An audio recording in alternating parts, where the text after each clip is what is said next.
Disclaimer: this episode contains major spoilers, if you haven't guessed by the title, for the movies Dune Part 1 and Part 2. So my advice is to shut off this episode and go watch the movies and then come back. Or don't, it's fine, you're a rebel. I like that. So let's dive in.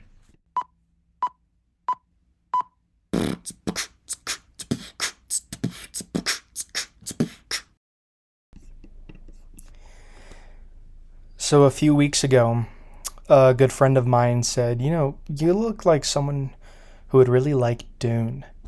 And at that time, I'd only seen Dune Part 1, and I thought it was okay. It was like a 2.5-hour movie where the only reason I stayed awake was because I had no idea what was going on. But I liked it.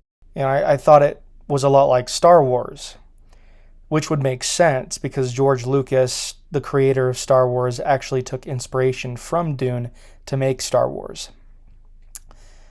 However, when I watched Dune Part 2, I was just in awe, like awestruck, amazed, fascinated by the story and the music and the ecology, the themes and motifs, the overall arching message of the movie.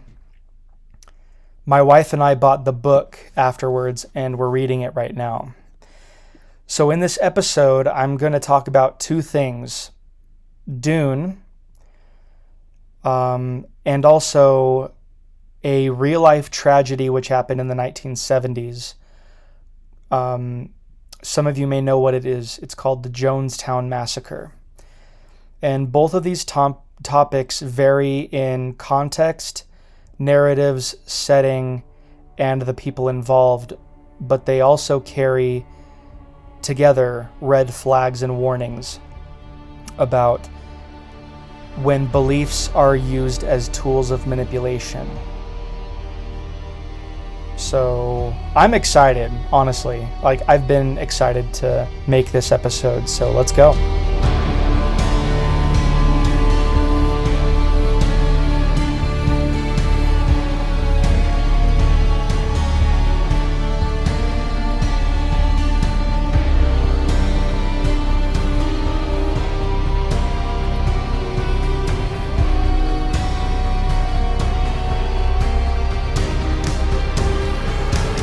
So that music you just heard right there is called Leaving Caladan. It's from the Dune Part 1 soundtrack, written by the great Hans Zimmer. He is definitely one of my favorite composers. He actually wrote some of your favorite music from movies such as Inception, Interstellar, Batman Begins, The Dark Knight Rises, Kung Fu Panda, Kung Fu Panda 2, Kung Fu Panda 3, Kung Fu Panda 4, Gladiator. I don't know if he did.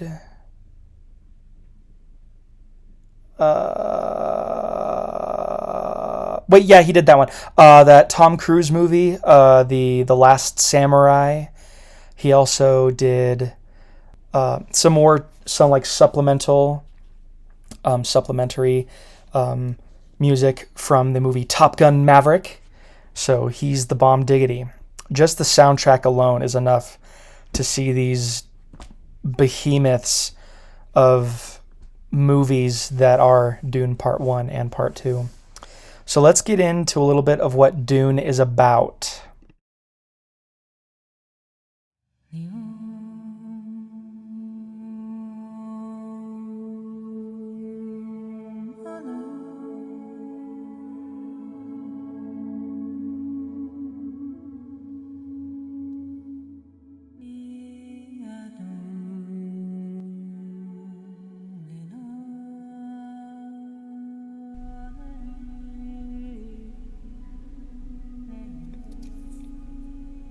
At the heart of the story in Dune Part 1 is the noble house Atreides, led by Duke Leto Atreides, played by Oscar Isaac.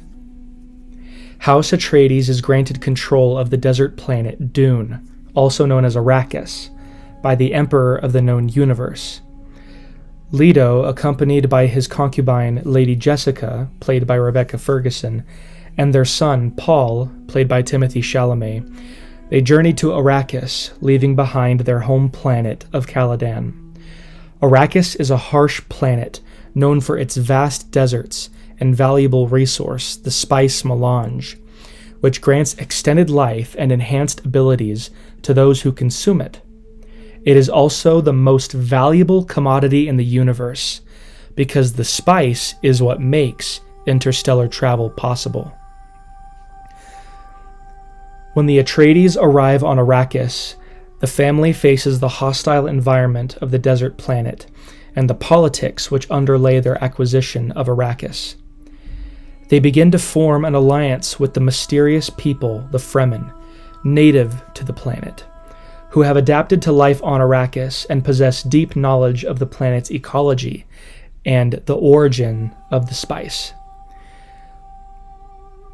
Paul, who is trained in the ways of the Bene Gesserit sisterhood by his mother, Lady Jessica, begins to unlock his latent abilities and experiences visions of his future. The Bene Gesserit are a secretive order of women who possess advanced mental and physical abilities. They manipulate bloodlines and politics through power and ambition to achieve their own ends, and have been subtly guiding humanity's evolution for centuries. Lady Jessica, who herself is a Bene Gesserit, defies the Order's strict breeding program by bearing a son, Paul, out of love for her husband, instead of a daughter as the sisterhood had strictly ordered her to do so. Meanwhile, tensions escalate as the Atreides come into conflict with their rivals, the treacherous House Harkonnen, led by the ruthless, evil incarnate, the Baron Vladimir Harkonnen, played by the great Stellan Skarsgård. The Harkonnens, who are in league with the Emperor, plot to destroy House Atreides and maintain their control over Arrakis, and by that very same factor, the spice trade.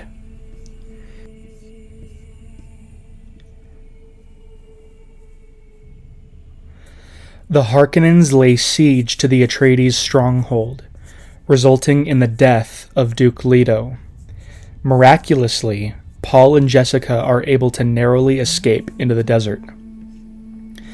Paul's involuntary ingestion of spice, since it's all around him, in the food, in the air, on the sand, etc., his ingestion of the spice further unlocks his mental capabilities, gaining deeper insights into his connection to Arrakis and his potential as a messianic figure known as the Kwisatz Haderach, a male counterpart to the Bene Gesserit with the mental and spiritual capacity to bridge time and space. Paul has a traumatizing vision of a holy war being fought in his name, which will spread throughout the universe and lead to the deaths of millions. At the end of Dune Part 1, and continuing on into Dune Part 2, Paul ultimately joins the Fremen, who believe him to be their Messiah, the Lisan al-Gaib, and they journey together into the desert. The overarching message of both Dune Part 1 and Part 2 is ultimately a message, a warning against blind faith in charismatic leaders. Frank Herbert, the author of the Dune series, intended to caution us against the dangers of hero worship and the potential for manipulation by those in positions of power. Paul Atreides, despite his noble intentions, becomes a figurehead for a revolution that he may not fully control due to the Fremen's fanatical belief in him. His actions have far-reaching consequences for both the fates of Arrakis and the universe. Eventually, he finds himself backed into a corner, and he realizes that the only way out is to relent and make the Fremen believe that he truly is their Messiah, the Lisan al-Gaib. As Paul's legacy reverberates across the universe, we will eventually see Paul Atreides' journey literally change the face of Arrakis. The movie ends on an incredibly somber note, as a visibly distraught Paul regrettably launches the Fremen's war at the end of Dune Part 2. The Fremen, who are armed to the teeth, depart Arrakis chanting Paul's name in victory, with Paul's mother watching from the distance, saying to herself, "The holy war begins."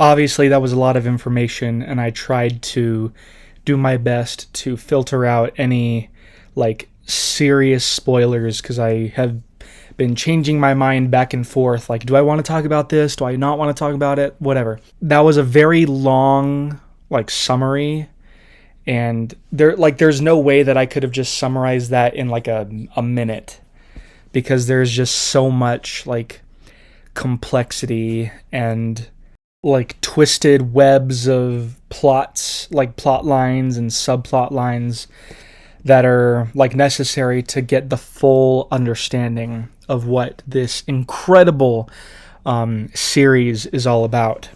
So just for a second, I wanted to talk about the cultural impact of Dune.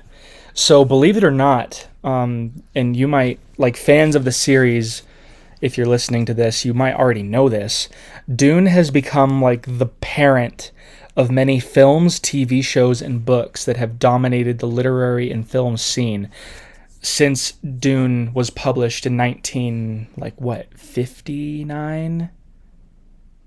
1965? I don't know. The last 59 years. It was published 59 years ago. Let's just say that. Okay. Star Wars, Star Trek, Nausicaa of the Valley of the Wind, Attack on Titan, Wheel of Time, The Matrix films, Futurama, Game of Thrones, and even episodes from South Park and SpongeBob. When Dune Part 1 came out, Dune Part 2 has only been out for 3 months, so my guess is that it will get roped into the 2025 Academy and Golden Globe Awards ceremonies, which will celebrate the 2024 film year. So in terms of the acclaim that Dune Part 1 accumulated, it was nominated for a Grammy Award, the soundtrack by Hans Zimmer, but it lost due to a tie between the scores of The Queen's Gambit, a Netflix series, and Soul, a Pixar film, which are both excellent, by the way. So, nominated for a Grammy Award. It was nominated for 10 Academy Awards, won 6 of those. Nominated for 3 Golden Globe Awards, and won just one of them. Nominated for 11 British Academy Film Awards, and won 5. And on top of all of that, Dune Part 1 was ranked as one of the top 10 films of 2021. Dune also carries strong ecological, environmental messages, because this is kind of glossed over in the movie, but in the book, which my wife and I have been reading, it talks about how Dune wasn't always a desert. It was a very verdant, green, water-filled planet where most of the surface was covered by oceans. But the introduction of sand trout made it possible for sandworms to live on the surface. And over thousands and thousands of years, the surface of Dune, also known as Arrakis, became known as the desert, hot desert planet that it is known as. And the Fremen people are very ecologically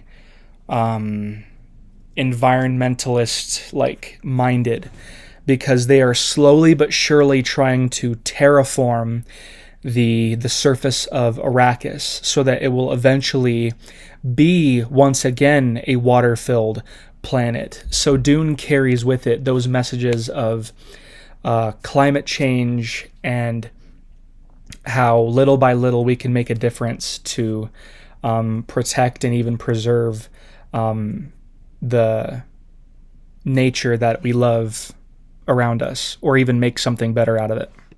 And I'm not trying to come on here and sell you guys on the climate change messages in Dune.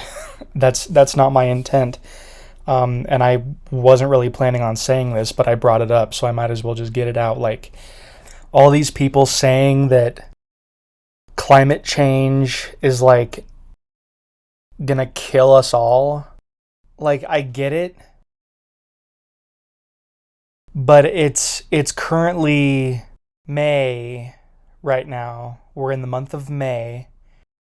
It's snowing outside, and people are quick to be like, we got to listen to the science. I'm like, oh my gosh, scientific research. Like, I'm a psychology student, okay? Scientific research is just an idea mill where people will create scientific journals, and then people will fabricate or even fudge research that can go into that journal. And when people look for evidence, they can be like, this is what it says right here. We got to listen to the science. I'm like, it's just because what some other person said. What about in 10 years when we're like, oh, wait, that science was bogus? I don't think scientific research is what it was worth 15, 20 years ago. And if you don't believe me, you should check out what the grievance studies affair was all about. Check that out. But I digress. I wanted to talk about something that happened in 1978 in Guyana, South America, which took the world by storm. And I think social psychologists and even religious people alike had a very grim and dark field day diving into everything that happened during this time, because this event really redefined how we look at cults in America. So this is the story of Jim Jones and the Jonestown Massacre.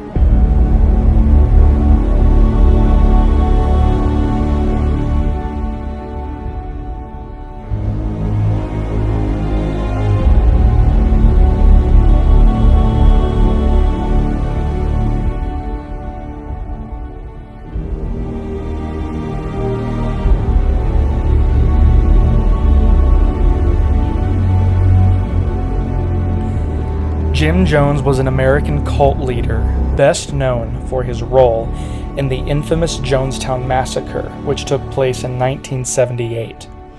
He was born on May 13, 1931, in Crete, Indiana. Jones founded the People's Temple in the 1950s, which initially started as a racially integrated church promoting social justice and equality. However, over time, it devolved into a cult characterized by authoritarian control, manipulation, and ultimately, tragedy. Jim Jones grew up in a dysfunctional household with a deeply religious mother. He showed early signs of charisma and an interest in religion. In the 1950s, he founded the People's Temple in Indianapolis, which advocated for racial integration, progressive social programs, and religious teachings with an emphasis on socialism. Jones gained popularity for his passionate sermons and social activism. He attracted a diverse following, including African Americans who were drawn to his message of equality during a time of high racial tension in the United States. His charisma and ability to inspire loyalty led to the rapid expansion of the People's Temple, with branches established in various cities. As the People's Temple grew, Jones became increasingly paranoid and authoritarian.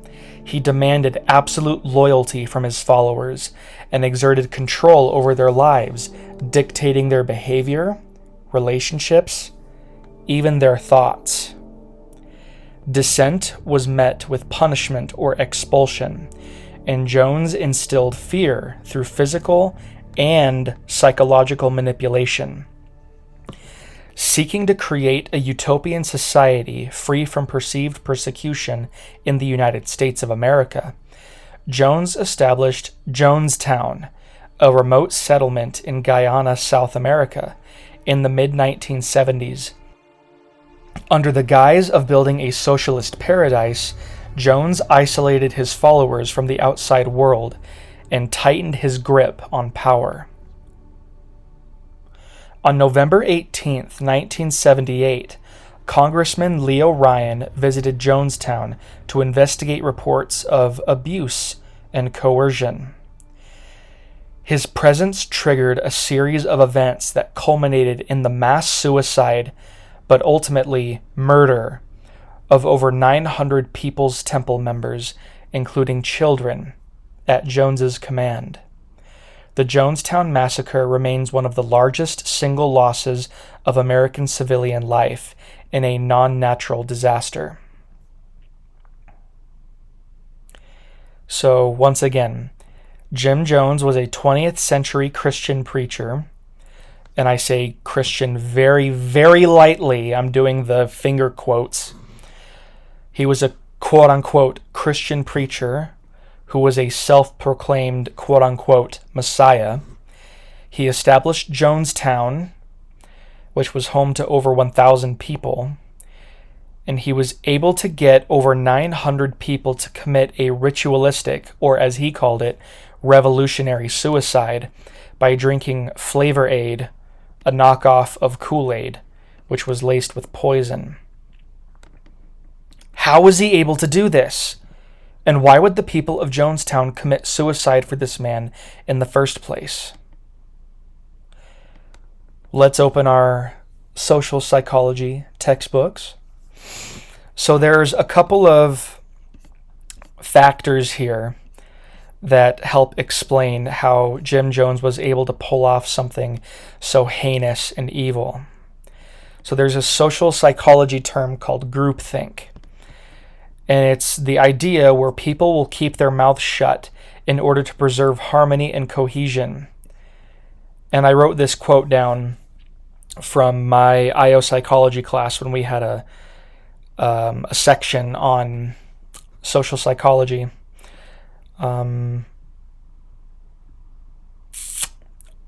This is the quote: "Artificial harmony is a result of avoided conflict." And I was actually doing a little more digging, and it turns out there are 8 symptoms of this groupthink.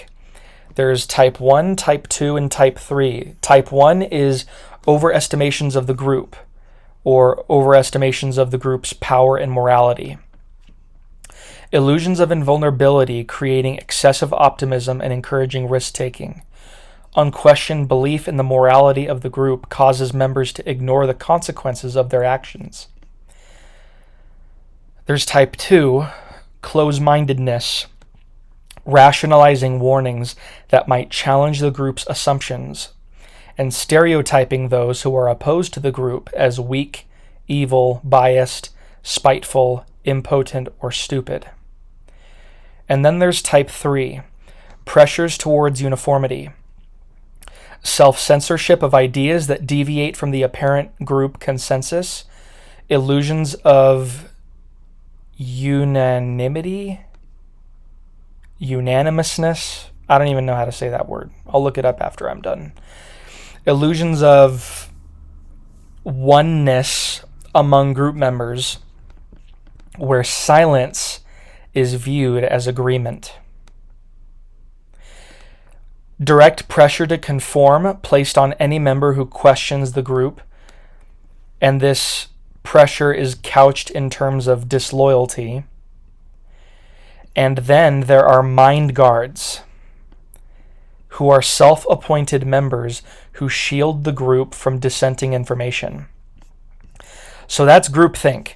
There are other factors that play in here, other terms in social psychology that give us clues as to how Jim Jones was able to do this. There's also the concept of de-individuation. De-individuation is the concept where a person is in a group and that person begins to mimic the behavior and ideologies of those around them, even if those behaviors and ideologies are vastly contrasted with some things that they would normally do. Put simply, the idea of individuation is that when you are in a group, you become desensitized because you're always surrounded by these people. And you will begin to do things that the group does, even when these things the group does are things you would never do on your own. Then there's also diffusion of responsibility, where getting into trouble seems less threatening because it's happening to everybody else. So check this out. I did some more research on the circumstances of Jonestown. Jim Jones would require his followers to spy on one another and report back to him. If you've ever read 1984, this is a very, very telling problem for Jonestown. One of the biggest hurdles for the protagonist of George Orwell's book 1984 is the concept of Big Brother. Big Brother is a tool used by the totalitarian government in the book as a means of controlling or scaring the people into submissive compliance. TV monitors, coins, posters, billboards, even audio recordings constantly display the message, Big Brother is watching. In other words, you have no privacy, and we're coming after you if you're disobedient. Also, loudspeakers would play Jones's voice all the time, while they were working, while they were eating, even while they were sleeping. And why did he do this? Because there was a rule that whenever people heard his voice, they were barred from speaking. This flushed out any hope of formulating escape plans, voicing disagreement, and kept people from talking to one another. He would have his followers give him written statements about their secrets, fears, and sins. And if they disobeyed him, he threatened to publicize that information. And worst of all, he utilized classical conditioning to desensitize his followers to eventually kill themselves. So if you don't know what classical conditioning is by name, you might have watched one of the iconic scenes in the popular TV show The Office, where Jim Halpert plays a prank on Dwight Schrute, which takes days or maybe even weeks to take effect. This prank utilizes classical conditioning. Classical conditioning was discovered by Ivan Pavlov. He's famous for what is commonly known as the Pavlov's dogs experiment. The experiment consisted of three things: dogs, bells, and food. What happened was Pavlov would ring a bell and then feed his dogs. He would wait a little bit, then he would ring the bell again, then he would feed the dogs again. He did this many, many times over until eventually he would ring the bell and the dogs began to salivate just from the sound of the bell without any food in sight. This is called classical conditioning. And Jim Jones used this as a way to get his followers to eventually commit suicide. He would hold drills for their suicide, practice runs. They were often called white nights. A siren would go off. The followers were expected to line up and drink the flavor aid laced with poison. Only after a certain number of minutes went by where nothing had happened would Jim Jones say that this was just a test of their loyalty, and eventually they would need to drink from the poisoned cup.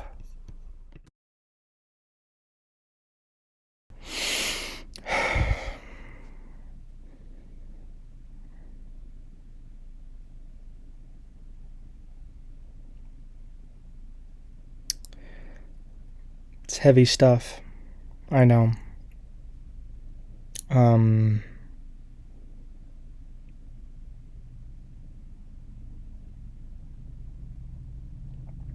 I think the reason I'm talking about it is because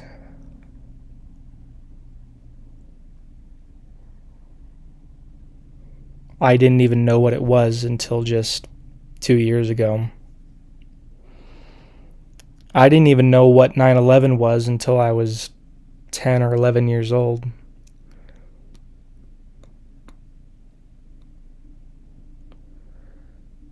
I'm trying to think. My dad was born in 72. So he would have been 6 years old when Jonestown happened.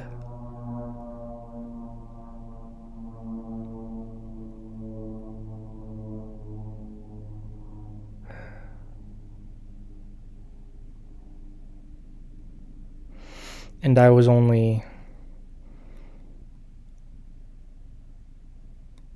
like a year and a half old when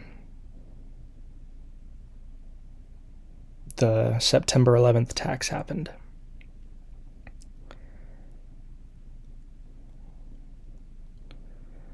I think there are some serious life lessons that can be learned from a brilliantly written but eerily similar message, which is echoed in Dune and brought to life by the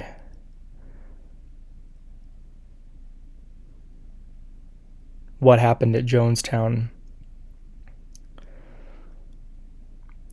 Frank Herbert wanted to write Dune,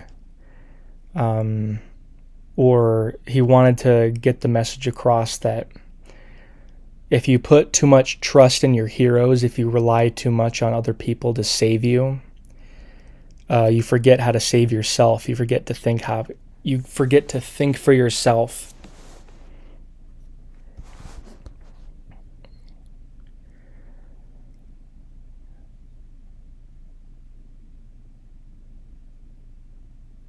And then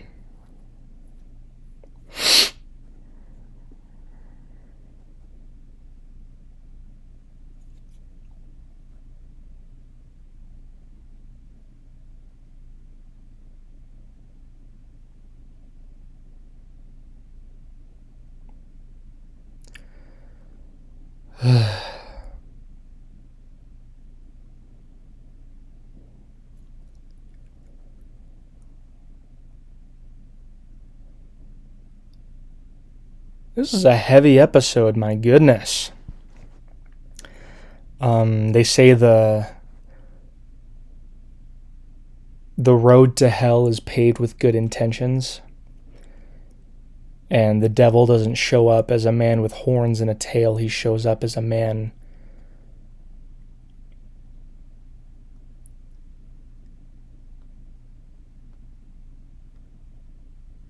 who offers you everything you've ever wanted.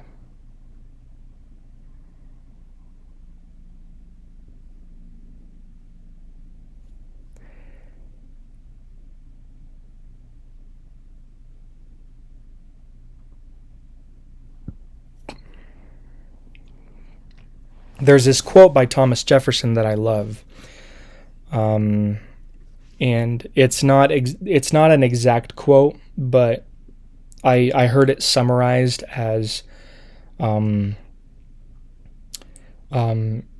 Thomas Jefferson had a nephew. I think his name was Peter.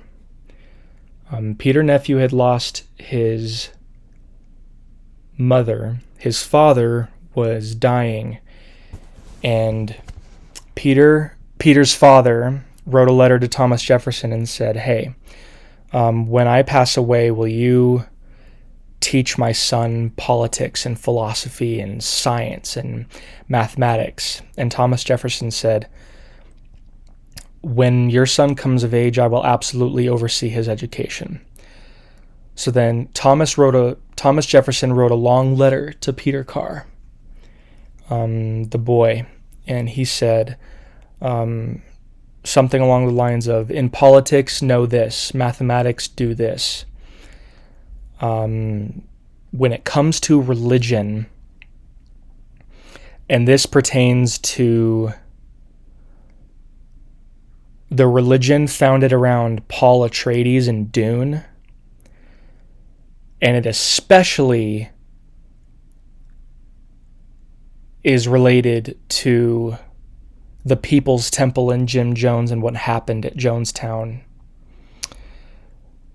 Thomas Jefferson says, when it comes to religion, question with boldness.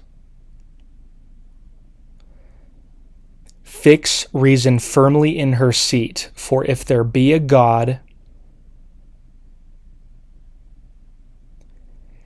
he must surely rather have people ask honest questions rather than have blindfolded fear. I freaking love that quote.